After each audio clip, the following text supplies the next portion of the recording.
Today we're going to be talking about Jennifer Pentilla, an 18-year-old girl from Montana who went missing in 1991. 1 year later, some of her belongings have been found in New Mexico, close to the location where she was last seen. It's currently a complete mystery what happened to Jennifer, and we are going to be talking about her case. Hello, Rain. You've never heard about this one. Honestly, I have a very weird recollection, maybe vague recollection that we somehow talked about this previously. I kind of know a little bit of, some details about the case, but I'm not entirely sure. So maybe you could start telling the story. Sure. Stop me at any point if you want to clarify anything. Of course. 18-year-old Jennifer Pentilla left her home in Missoula, Montana, which is in the northern part of the United States, in late September of 1991. She planned to travel to San Diego, California, to meet with a missionary group. She had boarded a flight to California on October 1st, 1991, with her bicycle, and was determined to ride to Mexico to join fellow aid workers as part of a humanitarian project for children. Jennifer was a motivated humanitarian and a devout Christian. In fact, she had visited Mexico a few months prior, where she had spent a part of her summer painting and repairing old churches, and a few years back she actually went to Sierra Leone in West Africa without a chaperone, all alone, cleaning brush, chopping timber, tiling land, and sometimes doing more than one job at a time. So as a 16-year-old girl, at that point it was the late 80s, it's kind of crazy to even imagine, because there were no smartphones, no nothing. And she just went to Sierra Leone in West Africa. Well, you know how people nowadays, even we, just travel out of a whim, and we just basically rely on our Google Maps and our applications, and we survived. It takes a different kind of courage to do that back then. Yeah, in 89, as a 16-year-old. So I guess this paints a little bit of a picture about who Jennifer is. She's definitely not your regular 18-year-old. Way braver than I ever thought. Yeah, something's happening there for sure. She's not like anyone else. Jennifer Pentilla called her mother Lynn, who remained in Montana 8 times between October 1st and October 13th to report on her trip's progress. So she was calling almost on a daily basis. To Lynn, Jennifer seemed like a good girl who was trying to figure it all out, having a little trouble along the way, especially after the recent loss of her father Nick Pentilla, who died of leukemia at the age of 44. She seemed thoughtful, confident, and above all, helpful and hopeful as well. Moreover, she had always had the character strength of taking accountability for her own behavior, so she was a very independent 18-year-old girl. Lynn had lost much sleep and had several bad dreams since her daughter had flown to San Diego on October 1st. This was caused by the fact that her daughter was traveling all alone with just her mountain bike and camping equipment. After landing in California, for the first 2 weeks, Jennifer had been camping and bike riding with stops in Campo, California and Wilcox, Arizona, as well as in Mexico. Actually, she apparently was in Tecate, which is a Mexican city in the northern part of Mexico. It's kind of on the border of California. So she at times faithfully relied on strangers for car rides and even shelter. So seems like there was a lot of potential for something bad to happen along the way. What do you think? Actually, I met someone in my brief travels in Thailand. She was a backpacker, and she's been traveling through Southeast Asia just by hitchhiking, by walking. She doesn't even spend too much she's just doing her own thing. However, she didn't mention that even now, it's very dangerous.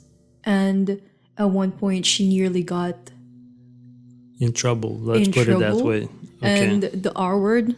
Yeah. And so definitely traveling alone, especially when you're a woman, not trying to be a sexist here or anything, but it's factual. Oh, come on. Let's keep it real here. Yeah, Let's keep it real. It's way more dangerous it's to be way more dangerous. alone and a female than alone and a male. I mean, unless and relying unless on I'm crazy, strangers. but that's the case. No, it's like the chances of something women like us, something bad happening. to It's pretty high. yep, But she's okay, right? She's alive. definitely. But she did say that she encountered way too many troubles along the way.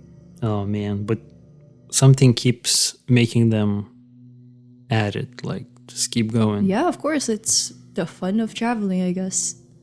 So, not everything had gone according to plan for Jennifer on the trip as well, because razor sharp rocks and scattered hunks of glass had punctured holes in her bicycle tires on 2 occasions. The first flat, coming before she even made it out of California, and then some days later, she was stranded again. This time, a truck driver would pick her up in Lordsburg, New Mexico, and provide the 60-mile ride to Deming, New Mexico, where a local man graciously repaired her bicycle. And we have a map here of her complete travels, and I know you're gonna take a look at the notes in a little bit. The thing that jumps out to me is that I don't really understand how she was traveling, because she literally started her travels on October 1st in San Diego. And then, from what I'm gathering, 16 days or like 15 days later, she was already in Deming, New Mexico. So I think there was a lot of hitchhiking along the way, because there are some huge, like, distances that she had covered. I'm so sorry. I just have to ask, like, how many days did you say? Did she travel from California to New Mexico? So she started on October 1st, and then she was last seen in October 17th. So it's kind of like 15, 16 days of biking around. Yeah, there's no way she traveled or she biked this far. Yeah, because it's like 16 days. And just to get to Deming, New Mexico, I think via the bike, it would have taken her, according to Google Maps estimates, 67 hours. And it would be in total almost 800 miles. So, and also this is southern America, so it's quite hot there. I'm thinking she went in October, so perhaps in October. I mean, I still think it's probably super hot. It's probably a little less. It's a little cooler, I bet. I bet it's a little cooler for sure. But it's still pretty warm. It's still pretty warm. I mean, it has to be super. It's definitely hotter than October here. That's what I'm thinking. I mean, it's Definitely, of it's course. still like New Mexico, Arizona. It's supposed to be scorching there sometimes. But isn't it... Okay. It could be colder there during nighttime. You know, the temperature drop. Oh yeah, that's a very good point. Right? Yeah. Well, she had camping equipment with her. I think she had like a tent and things of that nature. She was definitely prepared. Yeah. So let's jump to October 16th. So Jennifer is now in Deming, New Mexico. A truck driver had given her a ride. I think, I'm not sure from where, from Lordsburg, New Mexico to Deming, New Mexico. And now it's October 16th. It's a Wednesday. Jennifer had attended the night service at the Deming Baptist Church, which started at 7 p.m. After the church services, Jennifer asked members of the congregation if she could sleep in the church, perhaps roll her sleeping bag out on a pew. Maybe she could pitch her tent behind the church. Pastor Robert Summers and his wife Loretta offered the girl a better and safer night's rest at a fifth wheel on the couple's property. I have no idea what does it mean, fifth wheel. You have any clue? Nope, no idea at all. Yeah, I have no idea what that means. But apparently, there, Jennifer took a warm shower and washed out her hair. Then she watched some television before she retired to bed at approximately 10 p.m. in the evening. Robert and Loretta rose early the following morning and they took Jennifer for breakfast at the local McDonald's at approximately 7 a.m. on October 17th. So this was a Thursday. And then Pastor Robert escorted her back to the church so she could retrieve her bicycle. After parting ways with the Summers, Jennifer then walked across the road from the church with her bicycle to the downtown Shell station, and she called her mother to inform her of what she had just told the Summers the night before. Jennifer had made a decision. She decided to bicycle for a short while in New Mexico and then jump on a bus or flag a ride to Moorhead, Minnesota to visit a friend who was a freshman at Concordia College. So at this point, she had made the decision that she is not going to Mexico because she had spoken to some people along the way. I'm not sure, maybe Pastor Robert and his wife Loretta also convinced her that maybe it's not a good idea for her to venture out all alone into Mexico. It would be dangerous. So she made the decision not to go to Mexico anymore. She now planned to go to Minnesota to visit a friend of hers. Jennifer also wanted to put away her bicycle at this point because she already felt fatigued from traveling on bike for 2 weeks. She also told her mother not to let her friend from Minnesota know that she was planning to visit her. She wanted to keep it as a surprise. Jennifer also floated the idea of enrolling in writing and art classes during the spring 1992 semester at the University of Montana. So this is important because this lets us know that Jennifer had future plans. So she wasn't, at least it doesn't seem to me that she was trying to start a new life or maybe harm herself. Her mother Lynn offered to pay the bus ticket fare from New Mexico that would land her in Minnesota, but Jennifer had declined since she still had a few $100s in cash on hand. Jennifer told her mother that she would call her later on that same day on October 17th, Thursday, and would let her know what way she would be going to head out of New Mexico. She also mentioned that she was headed to Las Cruces, the second most populous city in New Mexico. Las Cruces is fairly close to Deming, but it's still a bit of a drive. More on that later.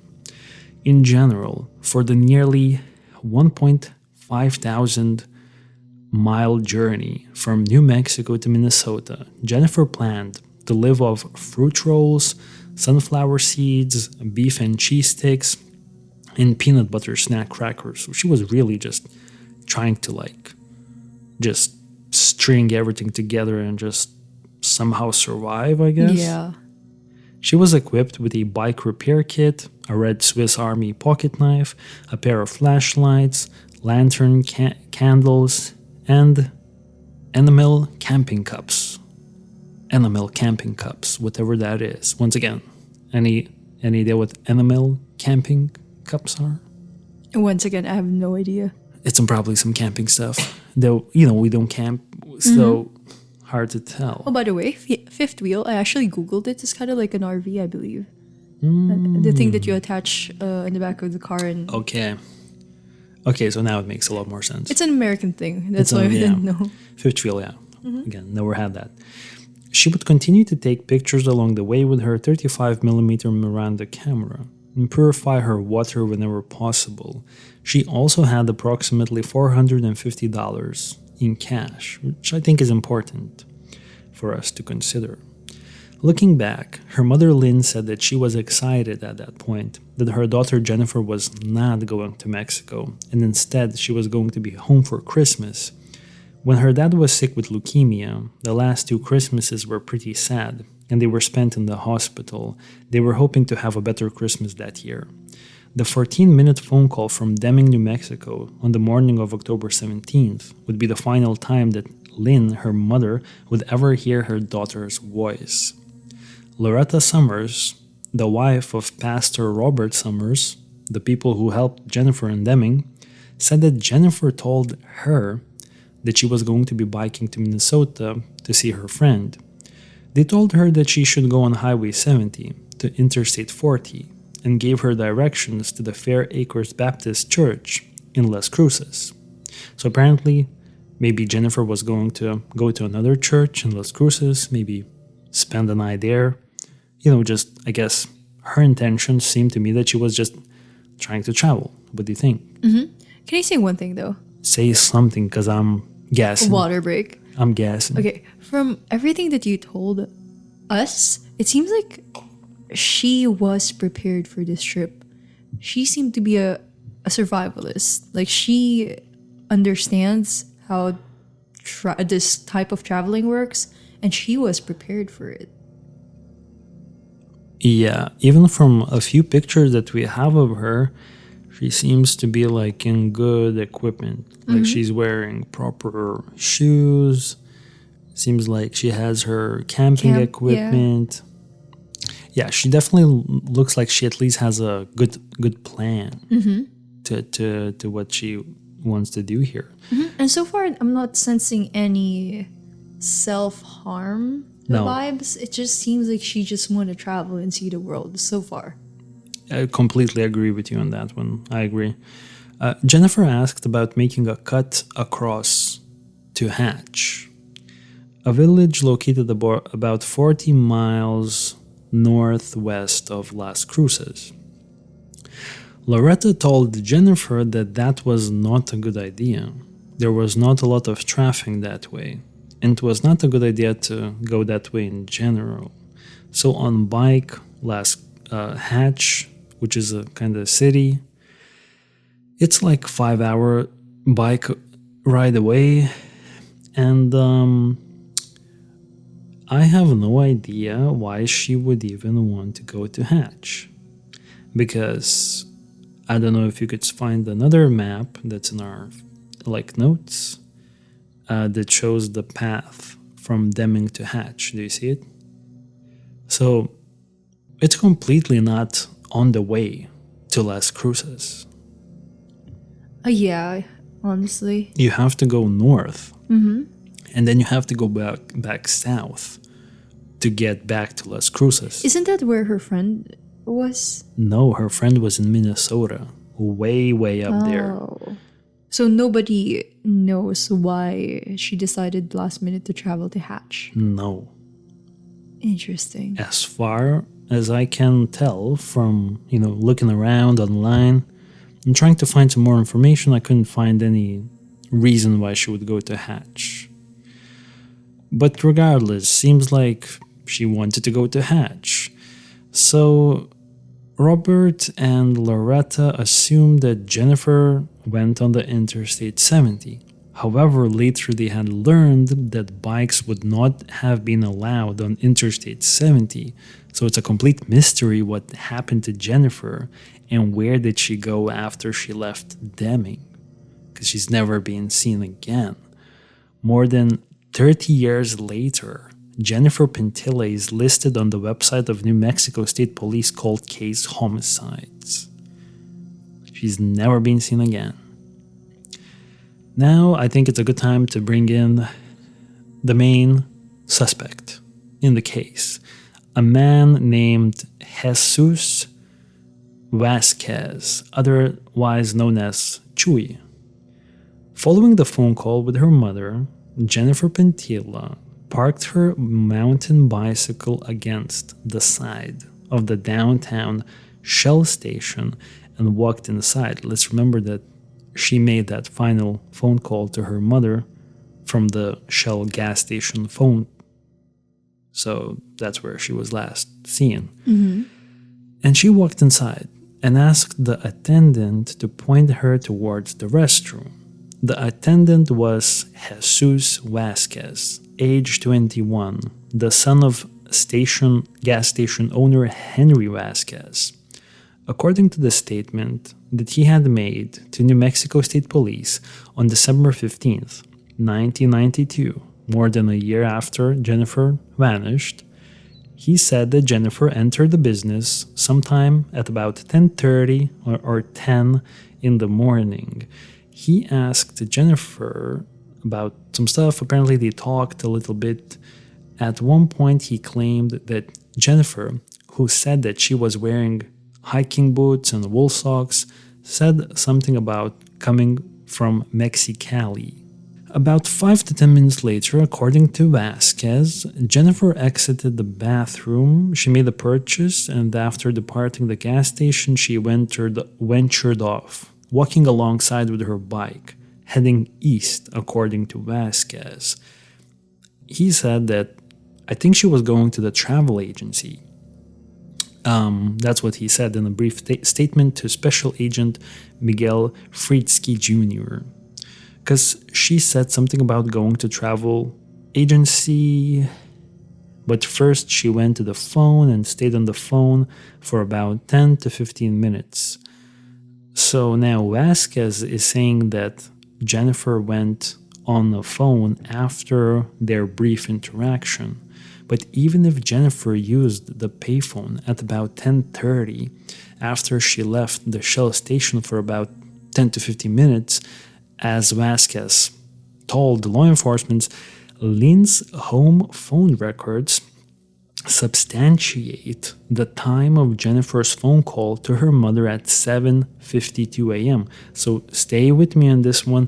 This is important because this would mean that if Vasquez, main suspect, is telling the truth, that means that Jennifer called somebody else other than her mother that morning. That made sense, I hope. Definitely.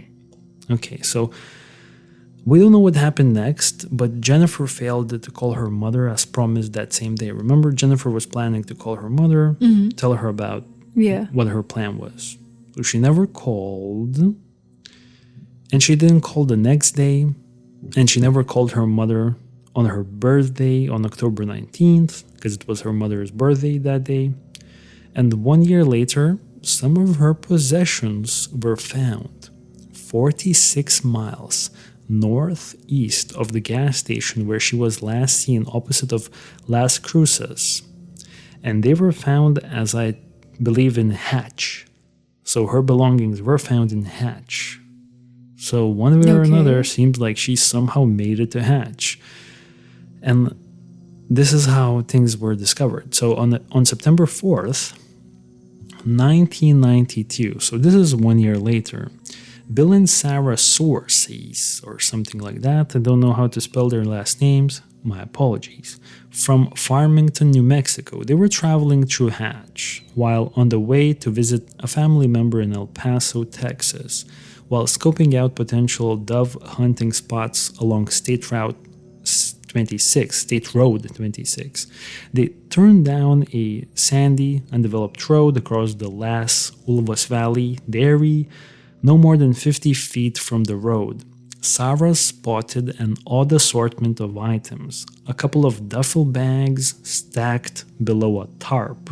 So seems like a makeshift shelter, just 15 meters away from the rural road.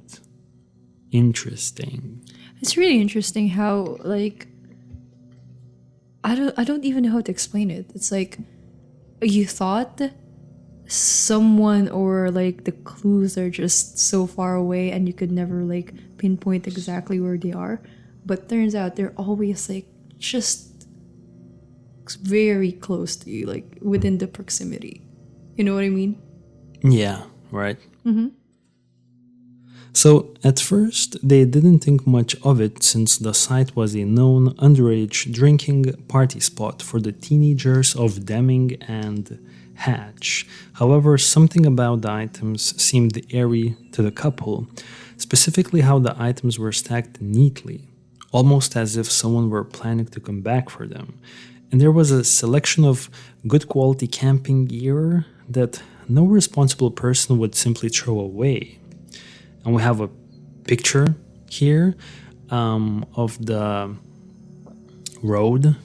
So it seems very rural, and it seems just like a rural New Mexico road. Not much to not much to talk, or like quite hard to describe, right? It's just like a fields and not much to see there. Really not much to see. I also don't know how to describe it. It's just plain. Very plain, yeah. It's not even remarkable. Yeah. And I don't even know how that couple managed to like stop in such a perfect location and discovered the body. No, the camping site. It was only 15 meters away from the road. So But no one else found it, seems like, before them. I guess they were the only ones traveling there and Or the like- only ones that cared enough to take a look. But it was like a known teenager spot at one point, right? Good point. Why didn't no teenagers come out with anything? Or like stole something. If everything was pristine, it seems like nobody actually discovered this spot. We don't know if nothing was stolen, though. That's not something we know. If you're gonna steal someone else's, I don't know, if you're gonna do that, then wouldn't you just toss things around? Yeah, because it's kind of interesting how the items were found neat 1 year after her disappearance. Exactly. So it just, I don't know, it screams to me that no one has ever seen it. It's actually a located good. It's actually a good point. Because, okay, imagine yourself. You're in the middle of nowhere. You're drinking with your buddies, with your friends, and you see like a random camping site, and no one seems to be living there. And you're a teenager. You kind of want to check it out, or like steal some stuff if you need some more booze. Would you actually care enough to, like, properly open the bag, zip it, put it back in the same place, or would you just like rummage around? I think that it was a situation where maybe it was nicely packed under a tarp that no teenagers or whoever was passing on the road didn't want to approach it, because maybe it seemed like the owner was just around the corner. Oh, You know? interesting. That's how I would explain it.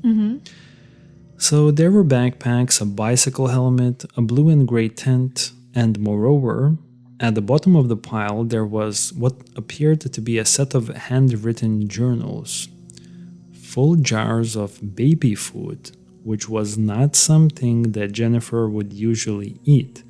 Do campers eat baby food? Like I don't- travelers, nature travelers? I don't think so.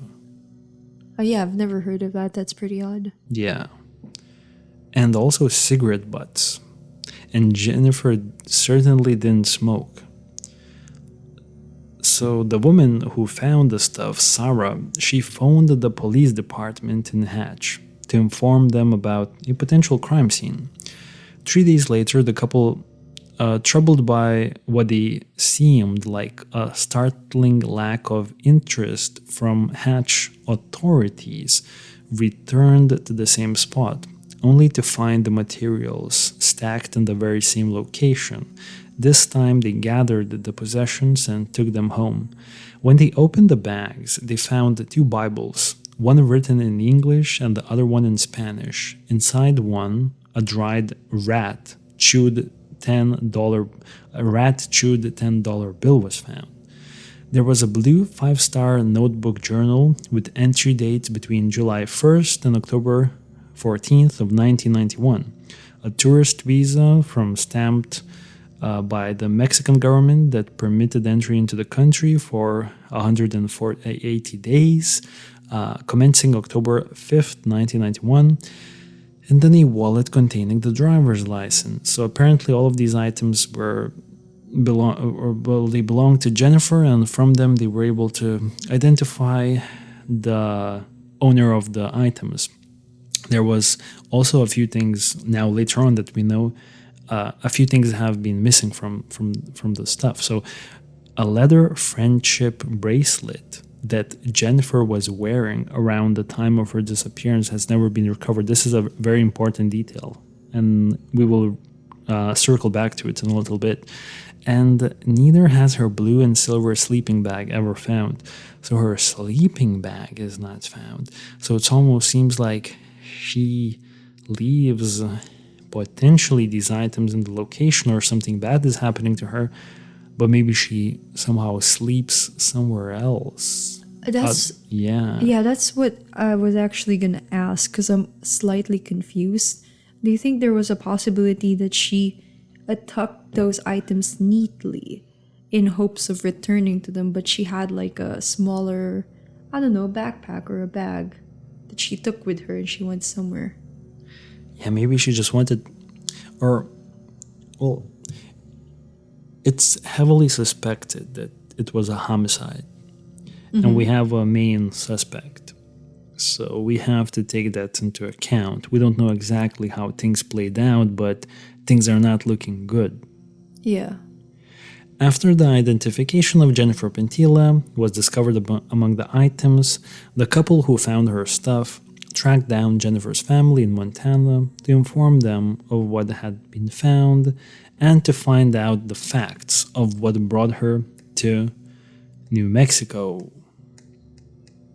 And a suspect has been identified because after the discovery of Jennifer's possessions back in 1992, 1 year after her disappearance, police were bombarded with a number of witness sightings in a variety of locations, including a pier on a raft in San Francisco and the hippie commune outside the Grand Canyon in Arizona. Other witnesses suggested something more improbable, that Jennifer potentially started a new life in Mexico on her own. Statements over the years from New Mexico police officials and available records pertaining to Jennifer's case, however, refute such sightings. According to documents provided to the Pentilla family by New Mexico law enforcement, multiple witnesses reported that they saw Jesus Vasquez with Jennifer on the day that she was last seen, October 17th, including an acquaintance of Jesus named Sarah Chavez, who told law enforcement that she saw Jennifer in the shed, or a female in the shed. Another witness told New Mexico police that she had seen Jennifer with Jesus in a Deming store after the phone call she had made to her mother. So it seems like Jesus Vasquez kept a lot of the actual story to himself. He was not telling the complete truth to law enforcement. And I think it's pretty credible. And I think we have pretty good reason to believe that he was lying to police when he was questioned. Would you agree? I don't know, I find it kind of odd that he lied for sure. However, at first I was thinking that there could have been a possibility that they were just spending time. Maybe they were hanging out, maybe they were good friends, maybe. But why wasn't he? Something more.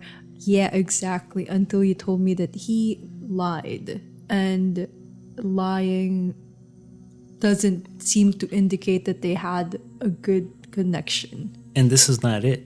There's more very weird details. Hear me out. On December 15th, 1992, so this is more than a year after she vanished, Jesus Vasquez was interviewed for the first time by law enforcement because before then, no one even knew about him, you know? The conversation was conducted outside of the Shell gas station where Jennifer was last seen. The questions that were asked in the brief interview failed to establish his work schedule or what time he arrived and departed work that day. So I don't know if we know about his alibi or explanation what he was doing on October 17th. However, in September of 1994, this was 2 years later, Vasquez was arrested by New Mexico State Police in a sweeping joint agency drug sale sting operation after selling an unspecified amount of narcotics to an undercover agent. According to police reports, Vasquez, who suffered an accidental overdose or tried to commit suicide, self-harm, was questioned about Jennifer and would not say anything. 1 year later, in 1995, on August 8, Deming police officer Edward Abducting wrote to inform the Pentilla family that Vasquez's ex-girlfriend, Amy Chavez, saw a leather bracelet on Vasquez, similar to Jennifer's. And when she mentioned it to him, he quit wearing it. Weird. How do you explain that? Yeah, right? honestly, at first I thought it could be just, I don't know, like, it was given. The bracelet was given. But with all the lying and the circumstance, yeah, this guy is definitely weird. And remember that a bracelet, a friendship bracelet, was missing from Jennifer's belongings that were found. So was he wearing that bracelet that was missing? I mean, I think so. What do you think? Definitely. Right? Yeah. Edward Apodaca said that he would continue to wait for an anonymous letter to appear from her killer, and that he has been attempting to befriend Vasquez and is still trying to get him to come clean.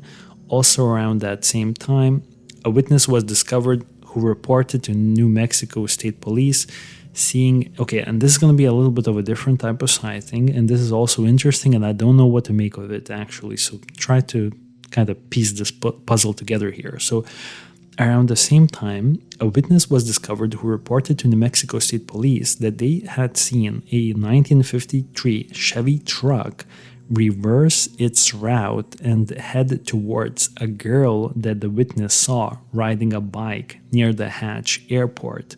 The date, he said, was October 17th, 1991, and the girl on the bike was later identified as Jennifer Pentilla. So we actually can place Jennifer Pentilla in Hatch, close to the Hatch Airport, on the same day that she was last seen, and a strange Chevy truck had seemingly reversed its initial route and started heading towards the girl. We don't know anything else, but that's weird. Is this Chevy in any way connected to Vasquez? Yep. Not that I'm aware. It wasn't really, there was no evidence to link this. No. Okay. Also, there was another sighting in Hatch.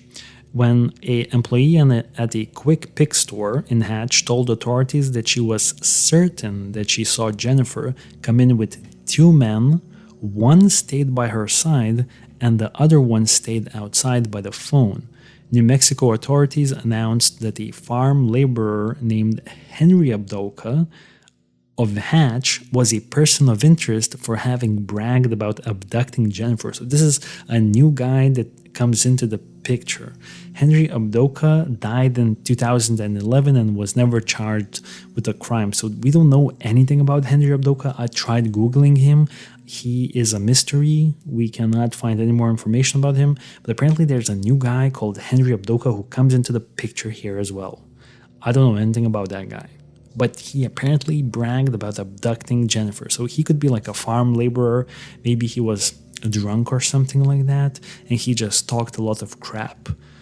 At least that's what police seem to believe, I think. I wonder who that Chevy belonged to, though. Because That's a good that's a point. crucial. Yep. In my opinion, yeah. And so it's not connected to Vasquez. It's not connected to the farmhand. Like, who did it belong to? And is there a possibility that maybe Vasquez, right? Yeah, Vasquez, yep. Vasquez knew something. Maybe he's not like the main killer, Yeah. but he might have known who did it. So first of all, I want to just briefly mention that we don't know if that truck is not connected to any of them. It could be connected. It just was never mentioned. But that's a good point. Maybe Vasquez, if he's not the killer, seems like he's lying about stuff. Seems like he has her bracelet a couple of years after she had already vanished, almost as a memento. He seems very strange. Or it could be multiple killers, abductors. Yeah, definitely. Perhaps. And Vasquez could have been one of them, also the farmhand with the bragging. Yeah. And then the bracelet, Yeah. a souvenir. Yep, I agree. I agree that there could be multiple people here, as you say, for sure.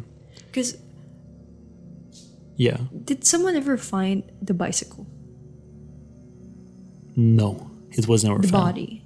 Never. Nothing. So the only things that were found were the camping site, the stuff from there. Yes. Interesting. So whoever killed her definitely did not know where she was temporarily living at that point. Where the campsite is, I meant. No, I think... Do you think they knew? I don't think so, because let's remember that there were baby food and cigarette butts found. Oh, yeah. Which, at least the cigarette butts definitely did not belong to her. So someone else was there. Because I find it pretty odd that, like, if someone else was indeed there and it's, like, her killer or killers, why leave it there? Or, like... Also, I think there's a possibility, because it was never explained, that maybe the baby food and the cigarette butts could have belonged to just someone who randomly stumbled upon her stuff, stayed with the stuff for a day. Never stole anything, put them neatly back, and walked away and like smoked a cigarette. So I don't think necessarily that the cigarette means that it's like someone else's, or like the killers, connected to the killers. Yeah, it could be just someone who passed by. Mm-hmm. But we don't know. Yeah, it's pretty weird though, because they managed to find a campsite. However, the body and the bicycle were never found, unless it was like tossed somewhere farther away. Or the sleeping bags also. Oh yeah, the sleeping bags as well. Which is interesting. Strange. Yeah, almost as if Jennifer was sleeping somewhere else. But quickly reverting back to Jesus Vasquez, this is not even the worst part. The worst part, I think, is that in October of 2011, 20 years after Jennifer went missing, he was 41 now already, and he got into a fight with his brother Frank, and he beat him to death, eventually pleading guilty to voluntary manslaughter. The defense contended that Frank was in poor health due to a number of undiagnosed medical conditions and extreme methamphetamine intoxication. Oh, that's pretty bad. But this is his brother. Mm-hmm. It's not him.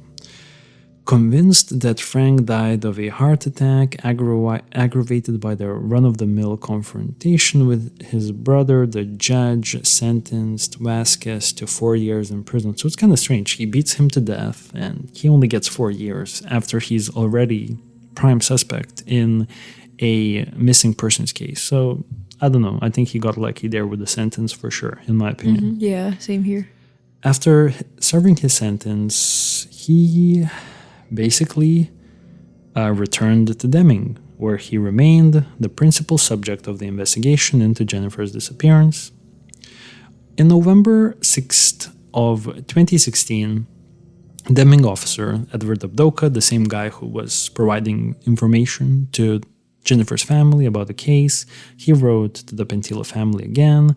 This time he was stating that he told Vasquez repeatedly that Jennifer deserves justice, and that he even tried to sympathize with him, allowing that Jennifer's death may have been unintentional or even accidental. Nonetheless, authorities who have investigated Jennifer's disappearance and presumed murder leave little doubt as to what conclusion they have drawn in terms of where responsibility for her absence lies. So what I'm saying here is that apparently law enforcement is like kind of really focusing on Vasquez, and apparently they have some information that they're not releasing to the public that potentially incriminate Vasquez even more. Okay, so now question: why is this guy still free?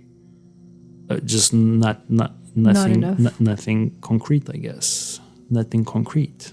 Okay, because initially when we started this podcast and you were telling us the story, I was kind of convinced that it could have been anyone. It could have been like just a random driver, saw her in the middle of, I don't know, the night or the day, took advantage of her, and it could have been anyone. And we have no clue whatsoever on who could it be. But now as you progress, as you move forward, I'm getting more and more convinced that it was Vasquez. Yeah, me too. I think it's Vasquez. I think so too. So, last quick notes. about the case is that the cigarette butts and the jar of baby food found in Jennifer's possessions at the crime scene in Hatch of 1992 are not part of the list of inventoried items said to be stored at the New Mexico State Police Crime Lab. There is no evidence either to indicate that the latent prints on the evidence found by the two people who found her possessions were processed at the crime lab in New Mexico or Montana. So hopefully it was, but we don't know if law enforcement even did any fingerprint testing or DNA testing or whatever they should be doing. So Yeah, I'm actually worried about the cigarette butts, honestly. I was hoping that they would test. collected it and they would test it. So if they have DNA and, Vasquez is prime suspect, Well, then that's it. that means that they didn't match his DNA.